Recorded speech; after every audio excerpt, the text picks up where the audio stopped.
नमस्कार। आकाशवाणी जयपुर अजमेर से प्रस्तुत हैं प्रादेशिक समाचार।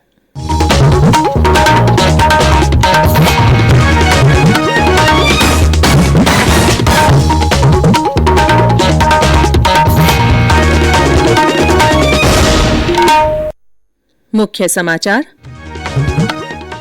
राष्ट्र आज भगवान बिरसा मुंडा की जयंती जनजातीय गौरव दिवस के रूप में मना रहा है। प्रदेश में भी हो रहे हैं कई कार्यक्रम। प्रदेश में आज से 100% क्षमता के साथ शिक्षण संस्थाओं का हो रहा है संचालन।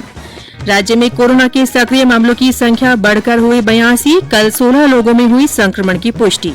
और वायु गुणवत्ता प्रबंधन आयोग ने राजस्थान सहित 3 राज्यों को प्रदूषण नियंत्रण के लिए दिल्ली सरकार द्वारा अपनाए गए उपायों को लागू करने की सलाह दी। समाचारों के साथ मैं रितिका गुप्ता। देश ने कोविड टीकाकरण अभियान के अंतर्गत 112 करोड़ से ज्यादा टीके लगाकर इतिहास रच दिया है। इस महत्वपूर्ण कार्य में योगदान करने वाले चिकित्सकों, नर्सों और अन्य स्वास्थ्य कर्मियों का आकाशवाणी अभिनंदन करता है। इसके साथ ही हम आपको सतर्क भी करना चाहते हैं कि कोविड अभी समाप्त नहीं हुआ है। आप सभी से हमारी अपील है कि जल्द से जल्द दोनों टीके लगवाएं और अन्य लोगों को भी टीके लगवाने के लिए प्रेरित करें। त्योहारों के समय कृपया इन 3 आसान उपायों का पालन अवश्य करें। मास्क लगाएं, 2 गज की सुरक्षित दूरी बनाए रखें, हाथ और चेहरा साफ रखें। और अब समाचार विस्तार से। राष्ट्र आज स्वतंत्रता सेनानी भगवान बिरसा मुंडा की जयंती जनजातीय गौरव दिवस के रूप में मना रहा है। इस अवसर पर प्रधानमंत्री नरेंद्र मोदी सुबह रांची में वीडियो कॉन्फ्रेंसिंग के माध्यम से भगवान बिरसा मुंडा स्मृति उद्यान और स्वतंत्रता सेनानी संग्रहालय का उद्घाटन करेंगे। ये रांची की पुरानी सेंट्रल जेल में बनाया गया है, जहां भगवान बिरसा मुंडा ने अपने जीवन का बलिदान दिया था। जनजातीय गौरव दिवस आजादी का अमृत महोत्सव के रूप में मनाया जा रहा है। मन की बात कार्यक्रम में प्रधानमंत्री ने बिरसा मुंडा को भावभीनी श्रद्धांजलि दी थी। गरीब और मुसीबत से घिरे लोगों की मदद करने में भगवान बिरसा मुंडा हमेशा आगे रहे। उन्होंने सामाजिक बुराइयों को खत्म करने के लिए समाज को जागरूक भी किया। ब्रिटिश हुकूमत ने उन्हें जेल में डाला। उन्हें इस कदर प्रताड़ित किया गया कि 25 साल से भी कम उम्र में वो हमें छोड़ गए। वो हमें छोड़कर गए, लेकिन केवल शरीर से। जनमानस में तो भगवान बिरसा मुंडा हमेशा हमेशा के लिए रचे बसे हुए। लोगों के लिए उनका जीवन एक प्रेरणा शक्ति बना हुआ है। आज भी उनके साहस और वीरता से भरे लोकगीत और कहानियां भारत के मध्य इलाके में बेहद लोकप्रिय हैं। मैं धरती आबा बिरसा मुंडा को नमन करता हूं और युवाओं से आग्रह करता हूं कि उनके बारे में और पढ़ें। प्रदेश में भी जनजातीय गौरव दिवस पर कई कार्यक्रम हो रहे हैं। उदयपुर के माणिक्यलाल वर्मा आदिम जाति शोध एवं प्रशिक्षण संस्थान की ओर से आदिवासी स्वतंत्रता सेनानियों के योगदान पर संगोष्ठी रखी गई है। संस्थान की ओर से 17 नवंबर से जनजातीय काष्ठ कला पर 7 दिवसीय कार्यशाला का आयोजन भी होगा। केंद्र सरकार के प्रादेशिक लोक संपर्क ब्यूरो की ओर से विभिन्न जिलों में कई कार्यक्रम रखे गए हैं। गौरतलब है कि केंद्र सरकार ने भगवान बिरसा मुंडा की जयंती को जनजातीय गौरव दिवस के रूप में मनाने का फैसला किया है। बिरसा मुंडा को देशभर के जनजातीय समुदायों में भगवान का दर्जा प्राप्त है। प्रधानमंत्री नरेंद्र मोदी आज मध्य प्रदेश के भोपाल में जनजातीय गौरव दिवस महासम्मेलन में जनजातीय समुदाय के कल्याण की कई योजनाओं की घोषणा करेंगे। श्री मोदी मध्य प्रदेश के लिए राशन आपके ग्राम योजना का लोकार्पण भी करेंगे। साथ ही Madhya Pradesh sickle cell haemoglobinopathy mission जारी करेंगे। इसमें लाभार्थियों को जेनेटिक काउंसलिंग कार्ड प्रदान किया जाएगा। श्री मोदी देश भर में 50 एकलव्य आदर्श आवासीय विद्यालयों की आधारशिला भी रखेंगे। प्रधानमंत्री मध्य प्रदेश में पुनर्विकसित रानी कमलापति रेलवे स्टेशन का उद्घाटन करेंगे।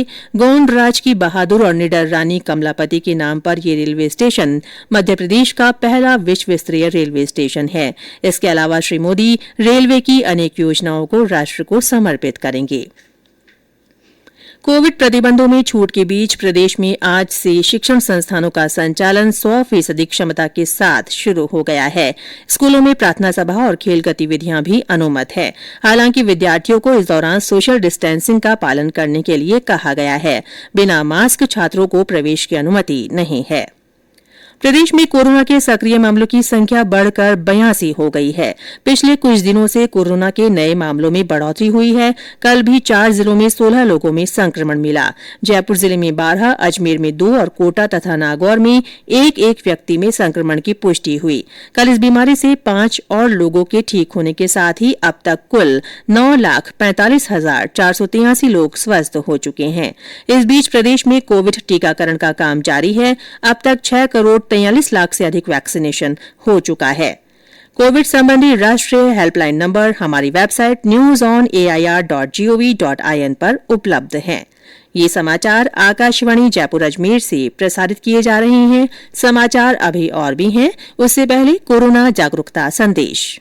चलो मिलकर एक शुरुआत करें, चलो एक फैसला आज करें, मास्क नहीं तो टोकेंगे, कोरोना को रोकेंगे, चलो एक इरादा करते हैं, चलो कुछ वादा करते हैं, मास्क नहीं तो टोकेंगे, कोरोना को रोकेंगे। प्रादेशिक समाचारों में फिर से आपका स्वागत है। प्रदेश में अगले साल जनवरी में होने वाली इन्वेस्ट राजस्थान को लेकर दुबई एक्सपो में 1,500 करोड़ रुपए से अधिक के एमओयू और एलओआई पर हस्ताक्षर हुए। नगरीय विकास मंत्री शांति धारीवाल, परसादी लाल मीणा और उद्योग राज्य मंत्री अर्जुन सिंह बामनिया की अगुवाई वाले प्रतिनिधि मंडल ने दुबई एक्सपो में कल निवेशकों से चर्चा की। उन्होंने दुबई चैम्बर ऑफ कॉमर्स के प्रतिनिधियों के साथ बैठक कर राज्य में निवेश की संभावना से अवगत कराते हुए इन्वेस्ट राजस्थान में आमंत्रित किया। राष्ट्रपति रामनाथ कोविंद ने केंद्रीय जांच ब्यूरो और प्रवर्तन निदेशालय के निदेशकों के कार्यकाल को 5 साल तक बढ़ाने के लिए 2 अध्यादेश जारी किए हैं। ये अध्यादेश हैं केंद्रीय सतर्कता आयोग संशोधन अध्यादेश 2021 और दिल्ली विशेष पुलिस स्थापना संशोधन अध्यादेश 2021। अध्यादेशों के अनुसार शीर्ष एजेंसियों के प्रमुखों को 2 साल का कार्यकाल पूरा करने के बाद हर साल 3 साल तक का विस्तार दिया जा सकता है। वायु गुणवत्ता प्रबंधन आयोग ने राजस्थान, हरियाणा और उत्तर प्रदेश को सलाह दी है कि वे प्रदूषण नियंत्रण के लिए दिल्ली सरकार द्वारा अपनाए गए उपायों को अपने अपने राज्यों में लागू करने पर विचार करें। कल राष्ट्रीय राजधानी क्षेत्र एनसीआर और आसपास के क्षेत्रों के लिए आपात बैठक में इस क्षेत्र की वायु गुणवत्ता पर विचार किया गया। आयोग ने राज्यों और संबंधित एजेंसियों से प्रदूषण के स्तर के अनुसार कार्रवाई योजना के अंतर्गत सूचीबद्ध आपात उपायों को लागू करने के लिए तैयार रहने को कहा। गौरतलब है कि दिल्ली सरकार ने 20 नवंबर तक स्कूल बंद करने और 14 से 17 नवंबर तक सभी निर्माण कार्य बंद करने का आदेश जारी किया है। प्रदेश के अधिकांश जिलों में न्यूनतम तापमान में कमी से सर्दी का असर बढ़ गया है। सीकर जिले से हमारे संवाददाता ने बताया कि जिले के फतेहपुर शेखावाटी में पिछले कुछ दिनों से तापमान लगातार गिर रहा है। पिछले 5 दिनों से निरंतर तापमान में गिरावट जारी रहने से फतेहपुर शेखावाटी में न्यूनतम पारा 3.5 डिग्री सेल्सियस तक पहुंच गया है, जिससे सर्दी का असर भी बढ़ता जा रहा है। ठंड बढ़ने से आम जनजीवन भी बदला बदला नजर आने लगा है। ठंड से बचाव के लिए अधिकतर लोगों ने गर्म कपड़े पहनने शुरू कर दिए हैं। बाल मुकुंद जोशी, आकाशवाणी समाचार, सीकर।